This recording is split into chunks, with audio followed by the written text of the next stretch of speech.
Vintage Julz. Yes, sirski. What's going on? Hey, let me tell you something. One thing before I say what I'm about to say. I ain't gonna lie. Before we started this interview, I was on my way to sneak out this door. Cause what's these? These LVs, They're the right? Louis Vuitton Millionaires. I was on my way out the door. It got diamonds and sparkly shit all in there, man. Shit, right on my Versace's, even though I love my Versace. Yeah. We fix them up too. We fix anything, even if you don't buy it from us. We fix, repair, customize. Anything glasses related, we take care of. We don't ask questions on that weird shit.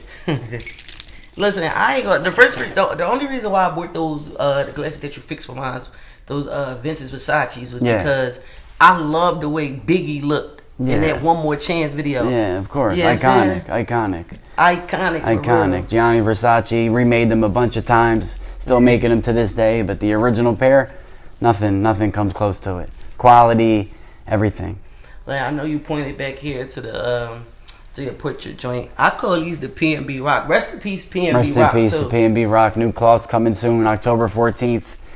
We will have P&B Rock cloths, cleaning cloths for your glasses. So be the first to get them. Contact us. Going for free. So yeah, that's what's up. I like I said, I call them the P&B Rocks. Like, what are they? I thought he was the one that made them. I mean they're referred to as the Clout goggles. CLOUT, Clout. Mm-hmm. You see the white round glasses, originally made famous by Kurt Cobain. Everybody thinks it's me right here, by Kurt Cobain. And then every brand pretty much had their take on it. Chanel, YSL, Dior, Supreme. Everybody did their own version of the Clout goggles. The original one doesn't really matter, but it's Christian Roth. That was the original brand that Kurt Cobain wore. We had them here, obviously. Super rare, super rare. I feel like this going back. I feel like when I first heard of you, shout out to my cousin Jayz. Shout out to Jayz. She stays up on her shit. I heard that makes sense. Yeah. Every time she wouldn't know about us. Some throwbacks, some the early 2000s, the vintage joint. So she first put me on. But as I look deeper into you, I always feel like you didn't get enough credit. I'm not gonna say the credit you deserve. Yeah, I feel like nobody ever gets enough credit, right? Yeah. I mean, my buddy Flash, shout out to Flash Garments. He has another show, Underappreciated. It's just, there's so many people behind the scenes, you know? So many people that make it happen that never get the forefront, you know? Like I was behind the scenes Saturday Night Live when I gave Quavo the diamond glasses off of my face. You know, in the back watching it on TV, and everybody you could tell his whole life was just changing from that point. Yeah. It's how much of a big deal these glasses have an effect on your life, you know? Just even for someone like him, just to help elevate his career. Right. You put on them diamond Cartiers. I mean, it just stands you apart from everybody else. Right. Wait, so you gave him the diamond glasses off your face? Off of my face, What year was that? This had to be, what's today, 2022? It was probably like 2019, 2020. So damn. Backstage, SNL, I always used to be with them every event we had when they were on top.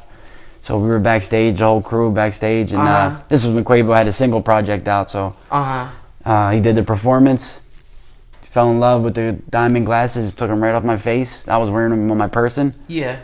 Couldn't refuse it, and then he sent the payment over after, and the price is double. I won't say what he paid for them, but just know the price is double now from when it was then.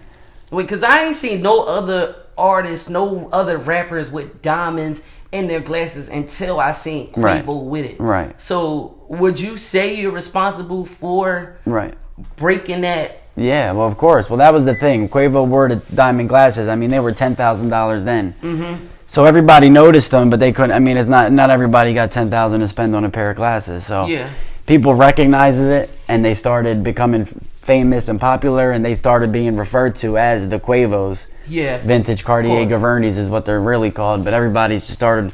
I started hearing people calling them the Quavos, and it really stuck on. But I think that was the foot in the door for the Cardis. Yeah. And then it wasn't until that man right there, Pop Smoke. Pop Smoke, rest in peace. He got the rimless Big C's, and then they go for around, anywhere from $1,500, $2,000, something around there, and you customize the lenses any color and shape. Yeah. So when we did that for him, we pulled up on him at Julan. I think that was the most impactful thing that has ever happened in the glasses world ever. Pop Smoke, right? Pop Smoke, because it was a price point to where people could afford them, Yeah. And everybody, me from across the world, other countries, everybody's seen a surge in the sale of big C's. I used to sell big C's, couple hundred, pass them off, give them to my mans. Nowadays, the most popular glass Easy in the world. Yeah, so damn, it's safe to say that you're responsible for majority of the down south rappers and even like the East Coast rappers, singers, whatever, with diamonds in their glasses. Like, you're responsible for that. I mean, I took a piece of Detroit culture. Mm-hmm. Shout out to Detroit. I mean, they definitely been doing it 80s, 90s, putting big rocks, but the game has changed so much. I mean, they used to do it's all about the setting and the diamond quality, and Detroit is just known for like big, bulky, you know, like they had like big, like 40 pointers, 50 pointers, yeah. So I put my touch on it, a little more quality. Mm-hmm. Famous for the 2-prong setting, just way cleaner, way more of like a floating look. And I mean, we just helped Detroit just branch it off to the rest of the world. I mean, we got overseas clients, and now they're doing the same thing in Italy, Germany, and you would have never thought. And Detroit was doing it for so long. Mm-hmm. It just never really caught on because Detroit is so closed off from like the rest of the world. They got their own little bubble over there. Yeah. Shout out to them. Rest in peace to Hutch. Who inspired you out Hutch. in Hutch? Okay, Hutch, I was about to say, who inspired you like to see that Detroit does it like that? Yeah, Hutch. Rest in peace to Hutch. Mm-hmm. He just died, man. It's horrible. Yeah. Rest in peace to Hutch. I think with so many in our rappers and artists and people that we know, like everybody is just. Yeah, well, he was a jeweler. He was the main jeweler over there, and he did the.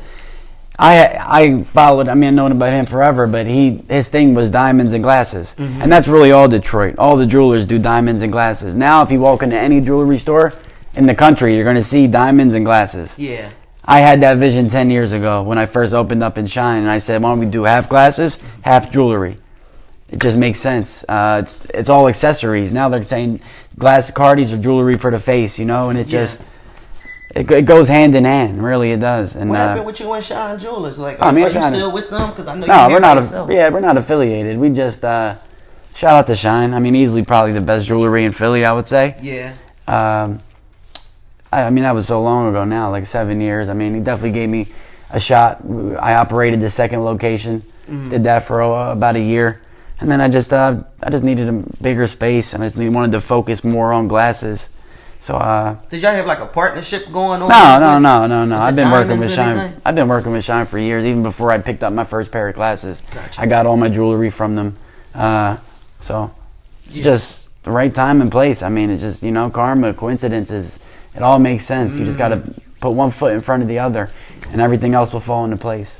I didn't worry about none of that. You know, I just came home, feet running, and one business after the other, one client after the other, and kept the ball rolling. I seen something from 2 Chainz, and he was sitting down with a guy named Corey or something like that from Vintage Frames, and for some reason I thought with the word vintage I was going to see you on there. Like, do you have any affiliation with I mean, a lot of people confuse, there's actually two different companies, Vintage Frames, and then there's Vintage Julz. A lot of people confuse us. They think we're the same person, but we're not. Okay. Vintage Frames is based in Canada, and this is a company. That's how I pretty much got my foot in the door.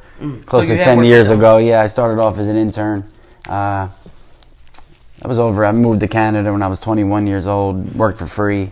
Was his intern for almost 3 years, and this is how I learned about glasses, business, just so much. The game wasn't anywhere near where it is today. Not even close. Yeah, because I don't see nobody else in this lane. It seems like you made your own lane out here. Like, I don't see anybody. Like, I would see more people coming here than I would see somebody going to Sunglasses Hut. Right, of course. Well, now glasses is like a worldwide phenomenon. Now there's people popping up all across the country, all across the world now. You know, they have opportunity to sell glasses, collect them. But when I started, it wasn't like that. It was only me and Corey and a couple other just collectors, and that's what they were, collectors. They weren't businessmen. They didn't have stores. We were definitely one of the first retail stores, if not the first. It just sold straight vintage eyewear. Now it's like a dime a dozen, you know. I hate to say it, but they're popping up all over the place, and shout out to them.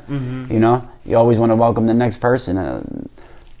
Has there ever been any conflict though, like, because y'all are so closely with everything, and you know how sometimes with people that you started with, it's always some turmoil moving forward. Unfortunately, Like, because it's Vintage Julz, you got Vintage Frame. Like, have they ever stepped in? Like, I mean, not that I would ever owe anybody anything, but it's Yeah, when I first tried to open up my own business, you know, I got a cease and desist in the mail from Vintage Frames, but it's all bullshit, you know. Yeah. Just people trying to scare you into not living out your dreams. So I didn't pay any attention to it. You know, Cartier, when I first started, they tried doing something similar, and it's just you just work through it, man. It's just a lot of legal shit. I was gonna ask that shit too, because when I interviewed Chef Millie, he made the crab fries and chickies and I seen that. Yeah, they was looking on him because he had something so close. But now even with the guy Armani, bitch, I'm stylish, he got the Nori beat behind it. So a lot of, you know, when it comes to these names and how you usually have to be careful, because people are going to come at you. Like, I was going to ask you, does Cartier, Louis Vuitton, Gucci, do they ever send you stuff or come at you like, yo, stop it, like on some Dapper Dan shit? Right. Dapper Dan, right. You know? Yeah, shout out to that. Yeah, I mean, it's similar, but we specialize in vintage, so a lot of the stuff is 10, 20 years old, and there's something called the first doctrine law, that once you buy something, you can pretty much do whatever you want with it. It's called the what law? The first sale doctrine, you know, like after you buy something from a store, it's pretty much yours. You can turn around, customize it, but it's a fine line, it's a gray area, so that's where DAP got in trouble. That's where I was starting to get in trouble, but it's not like that. Dapper Dan was almost one and the same for real. Oh yeah. I was the new age Dapper Dan shit. I mean, you know, like and now it's only a matter of time, and they gave him his own deal, so it took him 20, 30 years to break that mold. But now where fashion is today, you see it in sneakers, you see it in clothes. Yeah. Everything is custom. Is customization. People want their stuff customized. You don't want to look like. You don't want to look like somebody else. You're spending all that money on some middle of the mall shit. You know, you go to the club, you see somebody else wearing the same thing. Yeah. If you get something custom, that will never be the case. Do you And then people say about the authentic stuff. Custom and authentic, and meaning it's not real or fake, would be two different things. Something could be real and somebody could customize it. That doesn't mean it's fake. It would just mean it's custom. Got you. Like, say Cartier approach you, or, you know, another glasses company, would you want to take Vintage Julz somewhere else? Like, would you work for another company, or would you rather just keep your own? No, you gotta be teachable. I mean, I just turned 32. I've been doing it for going on 10 years. Yeah. You know, I don't know where this is gonna take me. You know, I heard a quote recently, and it's when you don't feel the motivation, stay consistent, because consistency is always gonna bring back that motivation. Hell yeah. You a Virgo like me, I'm a Virgo. Yeah. So we need everything perfect. So, you know, I kind of cornered the high-end vintage frame market and the high-end Cartier market, and my old boss, Vintage Frames, his lane is he makes like less inexpensive versions of the vintage glasses. So he sells like $100 versions of like Cartiers, and that's his lane, you know? Yeah. Everybody needs their own lane, and when you try to branch off and like step in somebody else's lane and do something that you're not really,